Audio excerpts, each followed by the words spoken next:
Vídeo nós vamos começar um novo módulo de teologia sistemática. A gente vai começar a falar sobre teontologia. Esse vídeo é a introdução do módulo.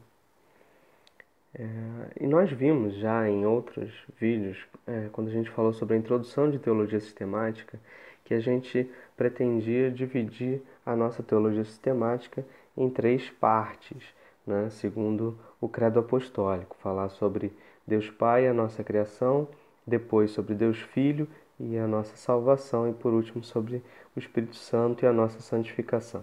Então essas seriam as três partes do nosso curso aqui de Teologia Sistemática. E nós já começamos a primeira parte.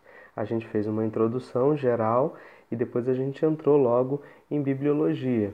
Nós concluímos esse módulo de Bibliologia, onde a gente estudou basicamente como Deus se revela. E a gente começou falando sobre revelação geral e terminou falando sobre a Bíblia. Então esse módulo nós já concluímos, já está todo no site. O que a gente vai começar agora é um segundo módulo, o próximo módulo, né? Próximo módulo, lá quando a gente falou sobre para onde vamos agora, né? No vídeo para onde vamos agora, nós vimos que o próximo módulo seria teontologia, né? E na teontologia a gente tenta responder duas perguntas: como Deus é e o que Deus faz. E porque são duas perguntas e são duas perguntas razoavelmente diferentes uma da outra, a gente vai dividir esse módulo de teontologia em duas partes. Então a gente vai ter teontologia 1, onde a gente vai tentar responder como Deus é, quem Deus é. E depois a gente vai ver teontologia 2, onde a gente vai tentar responder o que Deus faz. Certo? E depois tem outros módulos aí para frente, depois ainda tem as outras partes da teologia sistemática. Então a gente está chegando agora no módulo de teontologia 1. A palavra teontologia, né, é uma palavra derivada de três palavras gregas, né? Theos, que quer dizer Deus, onto, que quer dizer o ser, a essência, e logia, que quer dizer estudo, né? Então é o estudo da essência de Deus, né? É isso que está aqui, é o estudo do ser de Deus, quem Deus é, né? Então a gente vai estudar quem Deus é e o que Deus faz. São as duas perguntas que a gente vai tentar responder. Nesse módulo de Teontologia 1, a gente vai tentar responder a primeira: quem Deus é, né? Por causa disso, porque a teontologia tenta responder essas perguntas, e alguns teólogos, alguns livros de teologia sistemática também vão chamar a teontologia de teologia própria, no sentido de que ela é a teologia propriamente dita, o estudo de Deus, né? Nós evitamos isso para evitar confusão, então a gente vai chamar esse módulo de teontologia mesmo. A gente vai estudar quem Deus é e o que Ele faz. E aí, para a gente começar a falar sobre quem Deus é, a gente precisa relembrar esse slide que a gente já viu nas aulas de bibliologia, nas aulas sobre revelação, né? Nós percebemos as coisas através dos nossos sentidos. Toda a nossa ciência é construída a partir daquilo que nós percebemos com os nossos sentidos, a partir daquilo que pode ser observado, daquilo que pode ser escutado, daquilo que pode ser tocado. O problema de transferir esses conceitos científicos para a teologia é que Deus não está acessível aos nossos sentidos, né? Então, todo o nosso conhecimento é baseado naquilo que a gente pode adquirir com os nossos sentidos, mas Deus não está acessível aos nossos sentidos. Portanto, teoricamente, inicialmente, a gente teria que afirmar que nós não podemos perceber Deus. A gente não pode perceber nada a respeito da divindade, né? E nós já vimos tudo isso. E quando nós falamos sobre isso lá em bibliologia, a conclusão que a gente chegou é que qualquer conhecimento a respeito de Deus e do nosso relacionamento com Ele está oculto aos nossos sentidos. Nós precisamos que Deus revele essas coisas a nós. Se Deus não revelar quem Ele é, o que Ele faz para nós, a gente não pode ter conhecimento nenhum a respeito dele, porque isso está oculto aos nossos sentidos, né? Como disse um grande pastor e teólogo da época da Reforma Protestante, ele disse o seguinte, que por nós mesmos nós não sabemos mais sobre a natureza de Deus do que os besouros sabem sobre a natureza dos seres humanos, né? Agora perceba, por nós mesmos.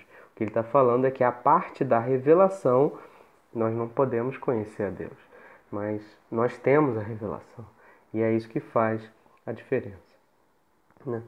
E pela falta da revelação, historicamente, na história da humanidade, na história das religiões, a gente percebe várias concepções diferentes a respeito da divindade, né?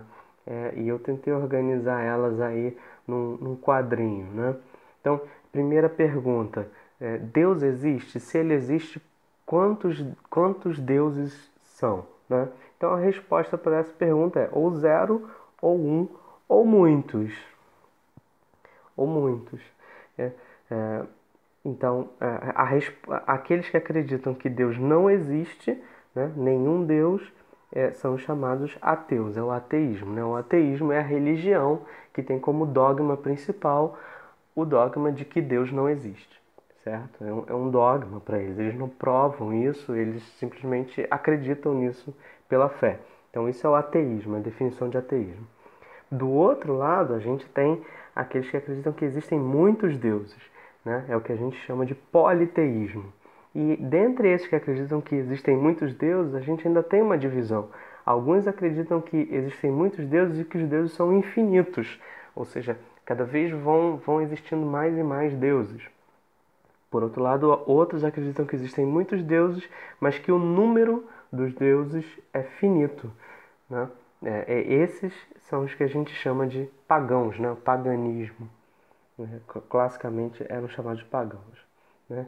E nem um nem outro são aqueles que acreditam que existe um único Deus, né? Que são hoje a maioria das pessoas. E os que acreditam que existe um único Deus podem também ter duas concepções diferentes sobre Deus. Esse único Deus é um Deus finito, é um Deus limitado, ou ele é um Deus infinito, é um Deus ilimitado, né? Se ele é um Deus finito, tem duas possibilidades. Ou ele é um Deus que está dentro do mundo, né? E é o que a gente chama de panenteísmo. Panenteísmo é a concepção da divindade que acredita que existe um Deus finito, mas que ele está dentro do mundo, né? Por outro lado, alguém pode acreditar que existe um Deus que ele é limitado, mas que ele está além do mundo, que ele está fora do mundo. Isso é o que é chamado na teologia clássica de teísmo finito. Então, aqueles que acreditam que existe um Deus, que ele é limitado, ele é finito, ele não é onipotente, ele não é onisciente, ele é limitado, mas ele está fora do mundo, ele está em algum outro lugar que não aqui na Terra. Isso é dentro dessa linha aqui. Agora vamos para essa linha aqui. Aqueles que acreditam que existe um Deus e que esse Deus é infinito, ou seja, é um Deus que não está limitado por nada, né? Então, novamente, é um Deus que é infinito, mas que se identifica com o mundo. Deus é o mundo. Isso é chamado de panteísmo. Panteísmo é a concepção da divindade que acredita que Deus é o mundo, Deus é essa mesa, Deus é a parede, Deus é as coisas. Deus é tudo e tudo é Deus. Isso é o panteísmo. Por outro lado, existem aqueles que acreditam que existe um Deus, que ele é infinito, ou seja, ilimitado, ele é onisciente, onipresente, onipotente, mas que ele está acima do mundo, ou seja, que ele é mais importante que o mundo, que ele transcende o mundo, né? Desses, novamente, ainda existe uma outra divisão aqui, que alguns acreditam que existe um Deus, que ele é ilimitado, que ele está fora do mundo, que ele transcende o mundo, mas que ele está distante, que ele não se envolve com o mundo. Isso é o que alguns filósofos do século XVIII, XIX defendiam essa visão. Eles foram chamados de deístas. O deísmo são aqueles que acreditam que existe um Deus infinito acima do mundo, ele é transcendente, mas ele está distante, ele não se envolve com os assuntos desse mundo. Por outro lado, existem aqueles que acreditam que existe um Deus, que ele é infinito, ou seja, onipresente, onisciente, onipotente, que ele está acima do mundo, que ele é transcendente ao mundo, ele não é igual às coisas do mundo, mas ele se envolve com o mundo.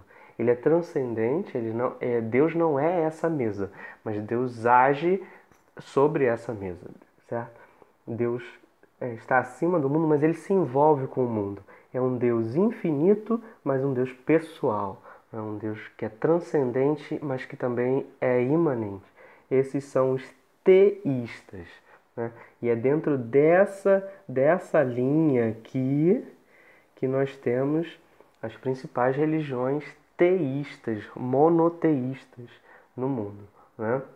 Dentre elas, o cristianismo, né? Então, esse quadrinho é para a gente ter uma visão geral das diferentes concepções da divindade, né? Da forma como diferentes pessoas, com ou sem a revelação divina, chegaram a conclusões a respeito da divindade, a respeito da pergunta: existe um Deus? Como Deus é? Agora, o que a gente percebe quando a gente agora deixa um pouco de lado as outras pessoas e vai para a Bíblia, o que a gente percebe é que a Bíblia em si, ela jamais tenta provar que Deus existe. O primeiro versículo da Bíblia, as primeiras palavras que estão na Bíblia, as primeiras palavras que historicamente foram escritas na Bíblia: no princípio, Deus criou os céus e a terra. Deus já está lá. No princípio, Deus já está lá. A Bíblia não tenta provar que Deus existe. Pelo contrário, os autores bíblicos assumem que nós, os leitores, acreditamos que Deus existe. O que eles vão fazer é que eles vão nos falar a respeito de quem Deus é, do que Ele faz, do que Ele requer de nós, né? Então eles assumem que a gente acredita que existe um Deus e que Ele existe. Então a Bíblia não tenta provar essas coisas. A Bíblia simplesmente parte da revelação e parte da hipótese de que nós já acreditamos que Deus existe. De fato, os autores bíblicos vão ainda mais longe. Hebreus 11:6 é ainda mais forte que isso. Ele vai dizer que sem fé é impossível agradar a Deus, porque qualquer um que se aproxima de Deus precisa acreditar que Ele existe e que recompensa aqueles que o buscam. Então, se você se aproxima de Deus, você precisa acreditar que Deus existe e que Ele recompensa os que o buscam. Então, é a partir daí que a gente vai construir toda a nossa teontologia, do mesmo jeito que a Bíblia constrói. A gente vai assumir que Deus existe e a gente vai falar aquilo que a Bíblia fala a respeito dele. Ainda que no próximo vídeo a gente ainda vai falar sobre as provas da existência de Deus, os testemunhos da existência de Deus. De fato, a gente vai ver que esses testemunhos, eles não provam que Deus existe. A fé continua sendo um elemento essencial em todo esse estudo, né? Então a fé é um elemento essencial para a nossa jornada e eu que estou gravando esse vídeo, estou assumindo que aqueles que estão assistindo a esse vídeo acreditam que Deus existe e acreditam que Deus recompensa aqueles que o buscam. Então é por isso que a gente está fazendo isso, né?